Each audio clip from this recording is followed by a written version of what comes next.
Hello again. I wanted to talk a little bit more about the word house and clarify some things that we were struggling with. So when we have to do this again, we'll be a little bit better.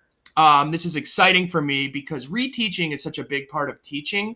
And I was able to assess the work that you posted, and I found the areas that we needed to focus on. So a big one was this bossy R and vowel teams. So we're going to kind of look a little bit more at that.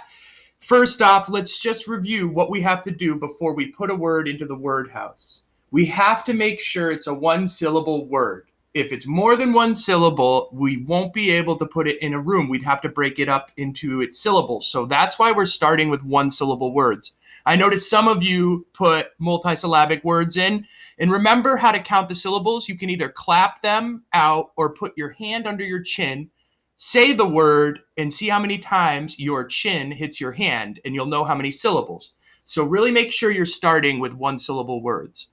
And the first thing we do before we put a one-syllable word in the word house is look at that vowel. We know vowels could be short or long, and they make lots of different sounds. So let's look at the word rat.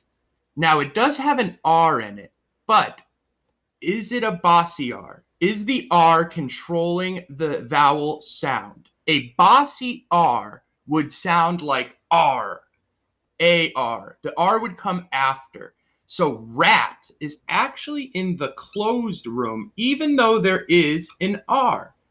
Now, let's look at the word car. Notice how that A is closed in there, but it's not making the short A sound. It's R controlled. The R is controlling the sound. So car is going to go in the bossy R. Just because the word has an R does not mean it's in bossy R. The R has to come after the vowel, and it controls that vowel sound. So it's really important we pay attention to the sound the vowel makes. Let's look at the word her. It is closed, but notice how the R controls the E.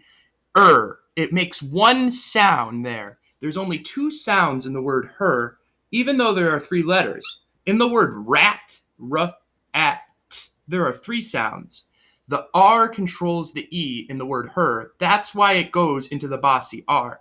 So before you put a word into a room, make sure you listen to that vowel sound and see which sound it makes. Is the R controlling the sound? How about this one? The word here. Okay, I see the R after the E, but is the R controlling the E?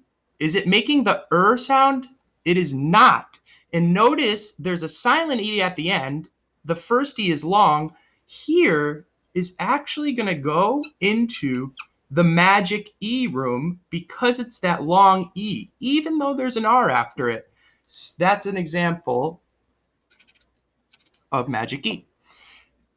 Let's look at the word were. Sometimes words can go into two rooms as long as you can explain why. Let's look at the vowels, E, were. We don't hear the E at the end, but would it be a magic E? It would not, because that E is not long. You could actually put were in bossy R because it has that sound, or you could put were into the outhouse because it follows the magic E pattern, but this E is not a long E. So here's an example of a word that could go into two different rooms. As long as you can explain why you're putting it in the room, then you're good. Now, let's look at this word to. Immediately, it looks like it's open because the vowel doesn't have a consonant after it, but it will not go into the open room because the O is not making the long O sound. To. It actually sounds like a whiner, but it can't go into the whiner's room because it is not a vowel team. A vowel team is two vowels that work together. So to is an example of a word that could really only go into the outhouse because it makes that whiner sound, the O, oo, but it's not a vowel team, so it can't go into the whiners. How about the word toe? I see a vowel team here, the O and the E. The O is doing the talking. because you hear the long O, you do not hear the E. The E is doing the walking. So toe is going to go into the talkers. You can also have vowel teams with OW and OY. So Y and W can make a vowel team, even though W is a consonant. We know Y is sometimes a vowel. I didn't put any words with Y on here yet. So the word toe and then the word now. Both of these are vowel teams, and this is a great example of one is a talker, toe, because we hear that O. The other one, now, ow, that vowel is making a whining sound. So now would go in the whiners, toe would go in the talkers. It is so crucial that you listen to the vowel sound and see what sound it makes. Lastly, here's the word word. This is one that could go in two different rooms. Word.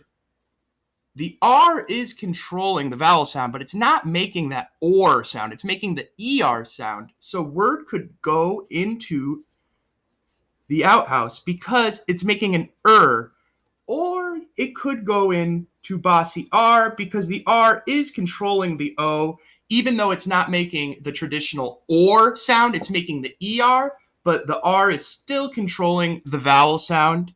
And remember, we're not worrying about this yet. Remember one syllable words, and I hope this helped a little bit. Don't worry if you don't totally get it yet. I'll be asking you to do more with the word house, and as long as you can explain why each word goes in each room, that's exactly what I want you to do, and that's really what I want you to be thinking about. Pay attention to those vowels and the sounds they make. Talk to you soon.